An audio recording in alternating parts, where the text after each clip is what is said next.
अस्सलाम वालेकुम dear students. अब तक आप लोगों ने 2 क्वेश्चंस कर लिए हैं। अब तीसरा क्वेश्चन है कि आपने लिटरेचर रिव्यू देना है कि जो आपका प्रॉब्लम है एग्जिस्टिंग लिटरेचर में उसके बारे में कितनी स्टडीज़ हो चुकी हैं, उस पर कितना काम हो गया है और कौन सी चीज़ है जो गैप है जो अब तक बाकी है जिसको फिर आपने फिल करना है अपने वर्क के ज़रिए से। तो अब आपने 3 चीज़ें देखनी है। एक ये कि आर्टिकल्स या जो भी सोर्स है, बुक्स है, मटेरियल है, वो आपके पास होना चाहिए। फिर उसमें से जो आपने डाटा कलेक्ट करना है उसको आपने पैराग्राफ की फॉर्म कैसे देनी है और एंड पर आपने रेफरेंस कैसे ऐड करने हैं। तो पहले आप इस क्वेश्चन को स्टार्ट करेंगे, यानी आप जो उसका इंट्रोडक्टरी पैराग्राफ होगा आप उसी तरह से कि जो चिल्ड्रन की वेल बीइंग है वो एग्जिस्टिंग लिटरेचर में उस पर कितना काम हो चुका है, यानी कि जो जनरली काम होगा इस पे चिल्ड्रन के वेल बीइंग पर आपने वो गैदर करना है। यानी इंट्रोडक्टरी पैराग्राफ जब आप देंगे तो उस पैराग्राफ के एंड पर आपने क्या कर देना है, रेफरेंस ऐड करना है। अब रेफरेंस ऐड करने का तरीकाकार क्या होगा कि जो आपकी स्क्वायर ब्रैकेट्स होती हैं यानी बड़ी ब्रैकेट्स में आपने नंबरिंग देनी है।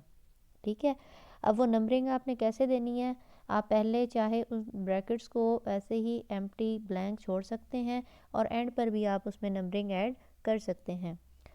तो वो नंबरिंग दरअसल क्या होगी कि जो बिल्कुल आपका लास्ट पेज है, लास्ट पेजेस जहाँ पर आपने अपनी बुकलेट पर रेफरेंसेस ऐड करने होते हैं, तो वहाँ आप नंबरिंग दे के अपने रेफरेंस लिख लेंगे और उसके बाद उन्हीं नंबर्स को आपने अपने क्वेश्चन में जहाँ जहाँ आपने जिस पेपर से वो लिया गया मटेरियल है वहाँ पर वो नंबर ऐड कर देना है। ठीक है, अच्छा अब यहाँ पर क्या हुआ कि आपने 1 2 3 जितने भी ये आपके पैराग्राफ्स बन रहे थे ये आपने इंट्रोडक्टरी पैराग्राफ उसमें वो ले आए। फिर उसके बाद जो आपने मेथड यूज़ किया है, ठीक है, तो उस मेथड के ज़रिए से जिस तरह से वो आपने चिल्ड्रन वेलबींग प्रमोट करने का कहा है, तो क्या पहले लिटरेचर में वैसा काम हो चुका है, और अगर हो चुका है तो उसके बारे में जो रिज़ल्ट्स हैं यानी उसके रिज़ल्ट्स जो एक्चुअली क्या होगा कि आर्टिकल्स का एब्स्ट्रैक्ट होगा।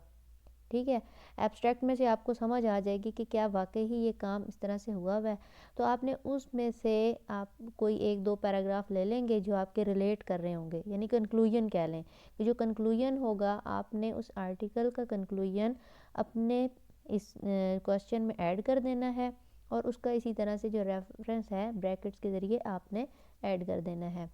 अब दूसरा तरीक़ाकार क्या है रेफरेंस ऐड करने का कि आपने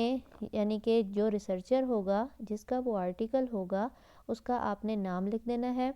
फॉर एग्ज़ाम्पल अगर मैं कहती हूँ कि सैनफोर्ड, ऑस्टिन, रोजबर्ग कि इसने क्या किया है, ये रिसर्च अपनी कंडक्ट की थी और उसने कोई ना कोई कंक्लूजन दिया, अपनी फाइंडिंग्स दी, तो आप लिख सकते हैं इसी तरह से कि इस रिसर्चर का नाम कि उन्होंने अपने फ़लाँ पेपर में ये चीज़ कही, और फिर उसके बाद आप क्या कर देंगे उसको इसी तरह से ब्रैकेट्स के ज़रिए से, या वैसे भी अगर आप उसको रहने दें तो वो आपका रेफरेंस ऑलरेडी हो जाएगा ऐड, क्योंकि आपने अपने जो मैनुअल के एंड पे रेफरेंस ऐड किए होंगे। तो वो रेफरेंस लिखने का तरीका ही ये होगा कि वहाँ आपने रिसर्चर के नाम लिखे होंगे, तो वो रिलेट हो जाएंगे किस चीज़ के ज़रिए, जो आपके क्वेश्चन में रेफरेंस दिया गया होगा।